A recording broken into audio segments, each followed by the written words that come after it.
Indonesia rame-rame akan mendaftarkan diri, betul? Takbir! Berteriak-teriak nggak usah Palestina, sekarang negerimu sedang dihancurkan oleh Arab Saudi bersama PLC. Di mana rasa tanggung jawabmu sebagai orang yang mengagung-agungkan Hadramaut selama ini? Ketika Hadramaut dihancurkan, kalian tidak bicara apa-apa. Nah, coba sekarang Bahar Smith yang gagah perkasa ngajak-ngajak perang, Rizik Syihab yang selalu ngajak-ngajak perang di Indonesia, yang selalu bikin kerusuhan. Sekarang waktunya Anda untuk pergi ke Hadramaut untuk membela negeri Anda yang kucar-kacir sekarang itu. Sebelum kita melanjutkan ya, ini kan ada perkembangan terkini bahwa Yaman Hadramaut itu kan diserang Arab Saudi kan. Itu apa Kiai Imad tidak berminat untuk menganjurkan para klan Habib Alwi untuk membela tanda kutip tanah leluhurnya ya. Kan saya beri tanda kutip karena kan mereka pendatang juga itu di Hadramautarin. Ya, rasa nasionalisme mereka itu tidak ada. Di mana-mana mereka tidak mempunyai rasa nasionalisme. Dan nasionalisme mereka itu membingungkan. Dari mana sebenarnya saya berasal? Karena tidak jelas. Ketika mereka mengaku berasal dari Basrah, ternyata di Basrah tidak terkonfirmasi bahwa mereka berasal dari Basrah. Tidak ada satu kitab pun yang menyatakan bahwa Ahmad bin Isa itu berasal dari Basrah. Kemudian ketika mereka terbukti haplogrupnya sebagai G orang Kaukasus, belum tentu orang Kaukasus juga menerima dari sana. Ketika mereka berada di Indonesia selalu mengagung-agungkan Tarim, mengagung-agungkan Hadramaut, ternyata pas mereka lihat di sana nggak ada Indomaret, nggak ada Alfamaret. Mereka jadi malu juga membawa orang-orang Indonesia ke Tarim kan, karena di sana susah untuk mencari gerai-gerai Indomaret dan Alfamaret. Lalu sekarang ketika di Hadramaut terjadi perang, mereka tidak kelihatan, Kang Mas. Seperti apa yang telah saya baca dari rekam jejak keluarga Balawi ini, tidak ada sebuah sejarah yang menyatakan mereka pernah konfrontasi senjata secara langsung. Berbeda dengan orang-orang Jawa yang konfrontasi senjata dengan orang-orang Mongol, dengan orang-orang Portugis, dengan orang-orang Inggris, dengan orang-orang Belanda. Ini Balawi sama sekali tidak ada konfrontasi senjata. Nah, untuk membuat sebuah narasi kesatriaan mereka itu, mereka membuat sebuah hayalan bahwa Fakih Muqaddam dulu telah mengatakan bahwa kita sekarang sudah mematahkan pedang. Artinya tidak ada lagi perjuangan bersenjata. Itu sama sekali tidak ada, sejarah itu sejarah palsu. Itu hanya untuk menutupi kepengecutan mereka dalam sejarah. Tidak adanya satupun pertarungan survival mereka sebagai manusia yang berperadaban seperti di masa lalu yang leluhur orang Jawa berperang melawan para penjajah, berperang melawan musuh-musuh baik dari musuh regional maupun internasional untuk mempertahankan kekuasaan misalnya. Itu tidak ada sama sekali. Nah, sekarang ketika ada dihajar itu oleh Arab Saudi, kita tidak melihat nama-nama Balawi ada di sana. Pemimpin STC itu Idrus Az-Zubaidi, itu bukan Balawi. Dia marga Az-Zubaidi dari Bani Qahtan. Wakilnya dari marga Al-Katiri. Itu yang STC, pasukan transisi Yaman Selatan, yang ini memisahkan diri dari Yaman dan ingin membentuk negara selatan seperti masa lalu. Kan sekarang ini Yaman terbagi dua, asalnya itu Yaman Utara yang sekarang dikuasai Houthi, yang kedua adalah Yaman Selatan. Kemudian pada tahun 67 kan mereka ini merdeka dari Inggris, kemudian keluarga Balawi setelah merdeka itu baru muncul dia masuk ke Partai Komunis. Mereka sekarang sampai sekarang keluarga Balawi lah yang menguasai Partai Komunis. Tapi kalau ada perang mereka nggak ada, Kang Mas. Sekarang ini pemimpin Partai Komunis di Yaman namanya Abdurrahman Sigap. Itu masih hidup ya? Masih hidup sekarang. Tapi ketika ada konfrontasi senjata mereka hilang. Nah, yang tampil itu adalah dari keluarga Az-Zubaidi dan keluarga Al-Qatiri. Kalau masa-masa damai, mereka muncul dalam kekuatan politik. Mereka pernah juga menguasai sebagai presiden komunis. Tahun 86 itu Haidar Alatas itu pernah menjadi presiden komunis di Yaman Selatan. Makanya setelah dipegang oleh Haidar Alatas ini hancur kemudian komunis itu. Jadi kalau dipegang Balawi langsung hancur itu. Kurang barokah kayaknya. Jadi kemudian tahun 90 kemudian bersatu Yaman Utara dan Yaman Selatan membentuk negara Yaman Bersatu. Presidennya Ali Abdullah Saleh. Sampai tahun 2022. 2022 kemudian terjadi perpindahan kekuasaan, dibentuklah yang namanya sekarang PLC itu, Presiden Leadership Council, Dewan Kepemimpinan Presidenan, yang sekarang dikuasai oleh Rashad Al-Alimi. Nah, Rashad Al-Alimi hari ini didukung oleh Arab Saudi.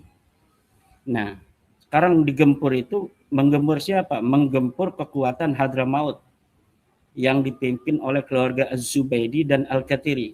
Jadi keluarga Al-Qatiri, Az-Zubaidi memang dari dulu adalah struggle for life-nya sangat tinggi.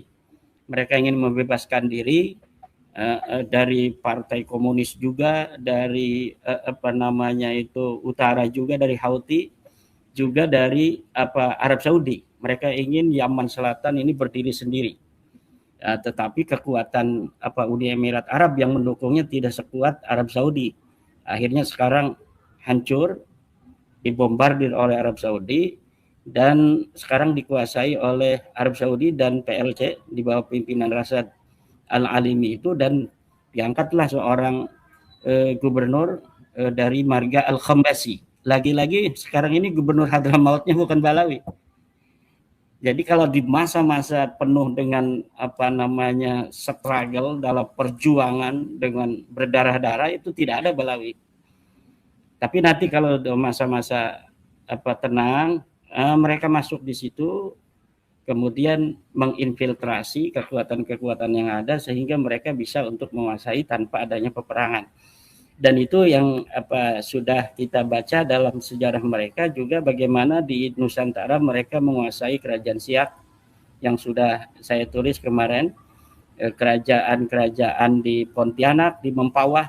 Mempawah itu bisa sampai ada Balawi jadi sultan bukan karena mereka berperang, tapi karena infiltrasi, kawin mengawin, sehingga kemudian mengalahkan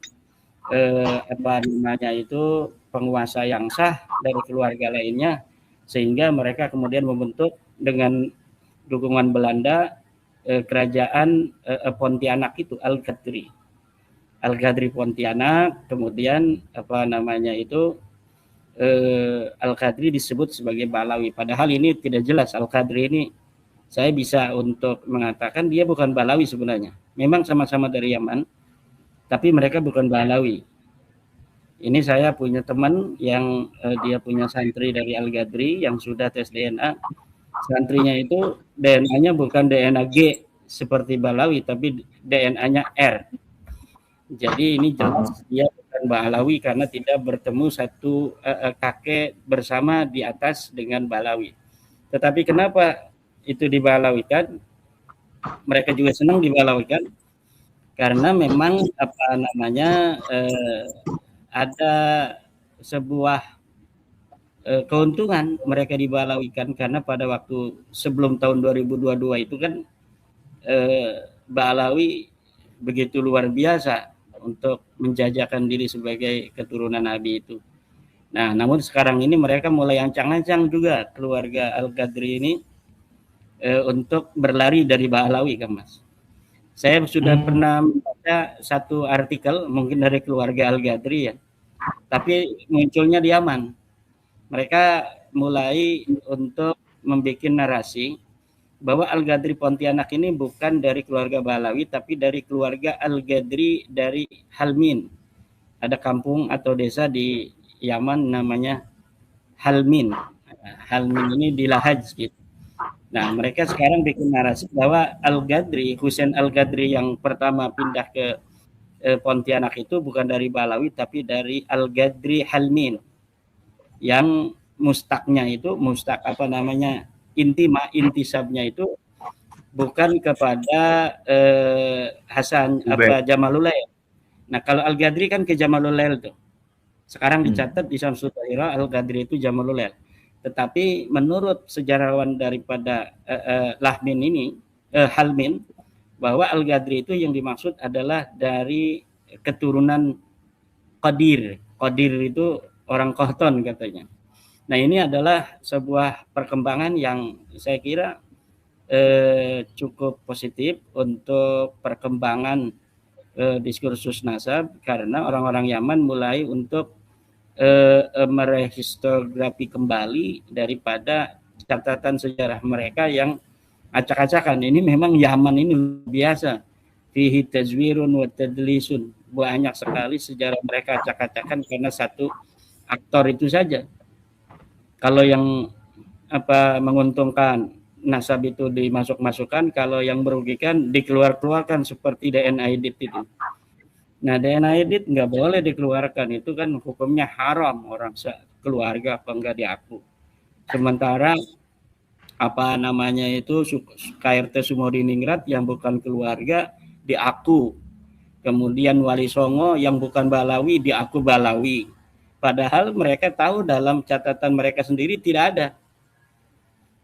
Itu dalam catatan seorang tokoh Maktab Daimi namanya Ali Dina Segap, itu sudah terang-terangan bahwa Wali Songo ini bukan Balawi. Bahkan dia membuat sebuah catatan, membuat sebuah status di media-media sosial sebelum meninggal itu bahwa Wali Songo itu bukan Balawi. Dulu itu sebelum terjadinya diskursus nasab. Nah, ketika terjadi diskursus nasab, itu rame-rame mereka menghapus pernyataan Wali Songo bukan Balawi itu, yang keturunannya terputus itu, sama saja seperti Gurus Kumpul. Ini Al-Alim Al-Alamah Sahibil Fadilah Gurus Kumpul ini. Dulu ini pengakuannya sampai ditolak, bahkan dipersekusi dalam tanda kutip, diparanin di rumah Gurus Kumpul ketika Gurus Kumpul mengaku dirinya sebagai bagian dari Ali Idrus. Karena catatan-catatan keluarga dari Gurus Kumpul yang didapat dari Utsman bin Yahya tahun 1800, didatangi keluarga mereka oleh Utsman bin Yahya bahwa mereka ini keluarga Ali Idrus. Diterimalah ini silsilah dari Utsman bin Yahya bahwa keluarga daripada leluhur atau kakek daripada Gurus Kumpul ini bagian dari Ali Idrus. Tapi ketika Gurus Kumpul membacakan catatan yang dia terima dari keluarganya itu, kemudian diparanin bahwa kamu jangan ngaku-ngaku sebagai Balawi karena kamu bukan Balawi. Nah, itu sebelum isu nasab, dan itu masih ada rekamannya itu di YouTube, rekaman bagaimana mereka itu mendatangi Gurus Kumpul dan tidak mengakui Gurus Kumpul sebagai bagian dari Balawi. Nah, setelah isu nasab ini mereka datang lagi dan mengadakan deklarasi bahwa Gurus Kumpul adalah bagian dari Balawi. Dan ini ketidakkonsistenan mereka menunjukkan bahwa memang nasab itu bagi mereka bukanlah hakikat dari sebuah garis genealogi, tetapi di dalamnya ada politik di sana untuk kepentingan-kepentingan duniawi yang dengan apapun itu akan mereka lakukan. Yang penting kepentingan duniawi mereka itu akan dapat menguntungkan mereka gitu. Demikian Kang Mas. Jadi sekarang ini ketika Hadramaut diserbu, Alangkah indahnya kalau orang yang selama ini menjajakan Hadramaut, Bahar Smith, Rizik Syihab, untuk memobilisasi pasukannya untuk datang ke Hadramaut membela tanah airnya itu. Berteriak-teriak nggak usah Palestina, sekarang negerimu sedang dihancurkan oleh Arab Saudi bersama PLC. Di mana rasa tanggung jawabmu sebagai orang yang mengagung-agungkan Hadramaut selama ini? Ketika Hadramaut dihancurkan, kalian tidak bicara apa-apa. Kalian tidak memobilisasi warga-warga yang berasal dari Hadramaut, terutama dari Balawi, untuk membela Hadramaut. Bahkan yang ada di Hadramaut sendiri dari keluarga kalian tidak ada yang berteriak. Tidak ada yang berteriak. Hanya menunggu semua berakhir, kemudian baru tampil. Kita akan bisa saksikan nanti kalau ini sudah selesai, mereka akan tampil. Kalau sekarang lagi bombardir begini, nggak ada. Nah, coba sekarang Bahar Smith yang gagah perkasa, ngajak-ngajak perang, Rizik Syihab yang selalu ngajak-ngajak perang di Indonesia, yang selalu bikin kerusuhan. Sekarang waktunya Anda untuk pergi ke Hadramaut, untuk membela negeri Anda yang kucar kacir sekarang itu, yang amburadul, yang dibom oleh musuh-musuh Hadramaut itu. Tidak boleh kalian sebagai orang yang mengaku dirinya orang Hadramaut, kemudian membiarkan Hadramaut dibombardir tanpa ada perlawanan sedemikian rupa. Kita lihat saja berani apa tidak. Bagaimana mereka berteriak-teriak selama ini untuk datang ke Palestina. Kita lindungi Palestina, kita lindungi Palestina. Palestina itu banyak yang melindungi. Hadramaut sekarang nggak ada yang melindungi. Anda seharusnya datang ke Hadramaut untuk menjadi pahlawan di sana. Kalau ada bom dari Saudi, Anda datang ke sana dan halau itu dengan keramat-keramat yang dimiliki. Katanya kalau ada Habib di suatu negeri maka tidak akan ada bencana, tidak akan ada bom. Sekarang buktikan Hadramaut sedang dibom, bagaimana itu keramat-keramat Balawi itu tidak berfungsi sama sekali. Katanya Surabaya kenapa masih gagah perkasa, karena di situ ada Habib Abu Bakar. Itu dusta sama sekali kan. Sekarang kedustaan itu dibuktikan oleh Tuhan, bahwa apa yang disampaikan Balawi dari keramat-keramat yang mengatakan apabila ada di situ Balawi maka negeri itu aman tentram, tidak terbukti. Kalau ada Balawi di situ maka negeri itu akan menjadi negeri yang subur makmur, tidak terbukti. Buktinya di Tarim nggak ada Alfamidi, nggak ada Alfamaret, nggak ada Indomaret. Kita mau nyari-nyari es krim aja susah di Tarim itu, ya kan? Nah, kalau kita mau mengatakan bahwa kalau ada Balawi di situ tidak ada bencana, tidak terbukti. Apa saja yang menjadi narasi mereka tidak terbukti. Lalu apa yang mau kita percaya dari orang semacam mereka? Nasabnya sudah terbukti palsu. DNA-nya sudah terbukti G bukan orang Arab. Ilmunya ilmu apa yang disampaikan mereka, banyak dusta daripada klaim sejarah dan klaim nasab di dalam kitab-kitab mereka. Lalu hebatan mana orang Tarim sama orang Indonesia? Ya jelas hebatan orang Indonesia. Barokahan mana orang Indonesia dengan orang Tarim? Barokahan orang Indonesia. Solehan mana orang Tarim sama orang Indonesia? Orang Indonesia lebih soleh dari orang Tarim. Gantengan mana? Gantengan orang Indonesia. Kang Mas Rifki Zulkarnain sudah jelas ganteng. Alhamdulillah. Walaupun jenggotnya itu mulai banyak. Ya Imat, saya mau nanya ini. Ketika seorang Balawi, saya lupa namanya ya, menjadi presiden Partai Komunis itu maksudnya menjadi presiden negara ya? Ya, presiden negara Yaman Selatan. Karena Yaman Selatan adalah negara komunis satu-satunya di Timur Tengah. Jadi negara komunis di Timur Tengah itu adalah Yaman Selatan. Yaman Selatan itu Hadramaut itu. Jadi ketika tahun 1967 Yaman itu merdeka dari Inggris, kan mereka orang Balawi itu sangat dekat dengan Inggris. Nah, oleh karena itu diberikan kemudahan-kemudahan oleh Inggris sehingga mereka mendapat posisi-posisi tertentu dalam politik, sehingga kemudian mereka lah yang menguasai bersama-sama marga lainnya Partai Komunis di Yaman Selatan itu. Sampai hari ini pemimpinnya itu adalah Marga Balawi, namanya Abdurrahman Sigaf, pemimpin komunis di Yaman Selatan. Tetapi dia tidak muncul pada pertikaian ini, tenggelam. Juga pernah itu bapaknya Ali Al-Jufri, bapaknya Al-Jufri itu atau bapaknya atau siapanya, keluarga Al-Jufri itu menjadi wakil presiden komunis di Yaman Selatan itu juga. Nah, jadi kalau bilang PKI di Indonesia, ya PKI itu keluarga mereka. Satu-satunya keluarga PKI atau komunis di Timur Tengah adalah keluarga di Yaman Selatan itu, yang diantaranya adalah Balawi. Yang Lenin itu menjadi falsafah negara. Jadi disebutkan di dalam falsafah negaranya Leninis dan komunis, itu Yaman Selatan.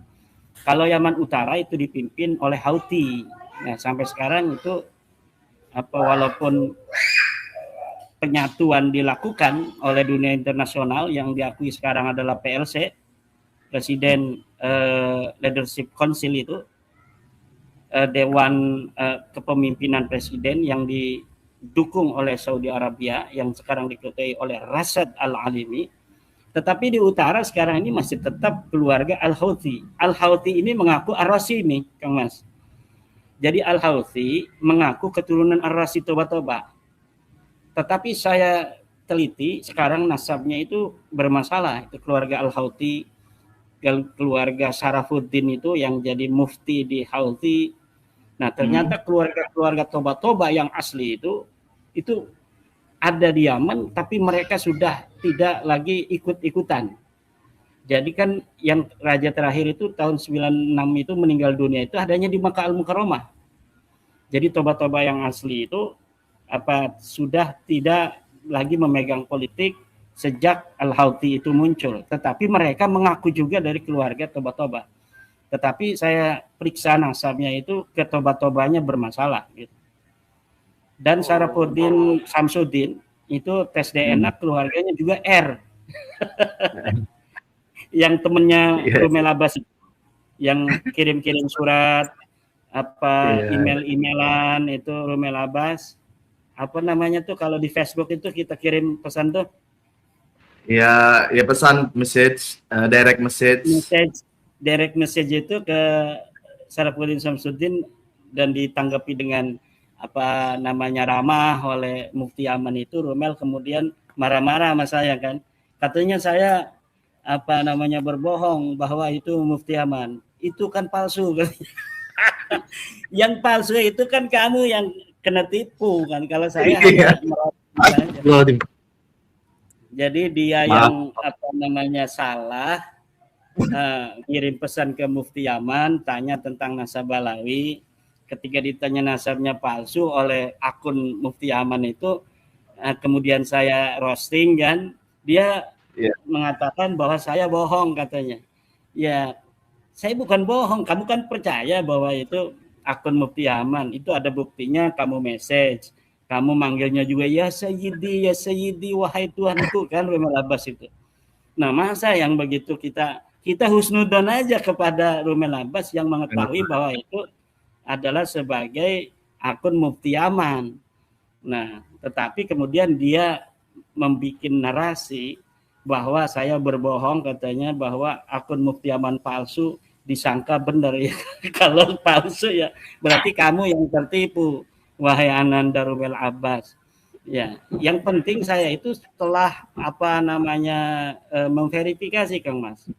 Jadi saya verifikasi di media-media online di Yaman, ternyata ada berita yang sama semacam itu, bahwa Houthi itu telah membatalkan nasabnya Balawi dan beberapa keluarga lain di Yaman. Oh, itu ada ya? Ada. Itu beritanya, maksudnya tulisannya itu. Ada beritanya. Cuma yang dipermasalahkan oleh Rumel itu akunnya itu akun palsu. Ya saya tidak tahu itu akun palsu atau tidak kan. Yang jelas Syarafuddin Samsudin itu juga bermasalah nasabnya. Saya lihat wajahnya aja bukan wajah Sayyid kan. Dia lebih wajah Habasah, wajah orang-orang Afrika. Tetapi ketika kita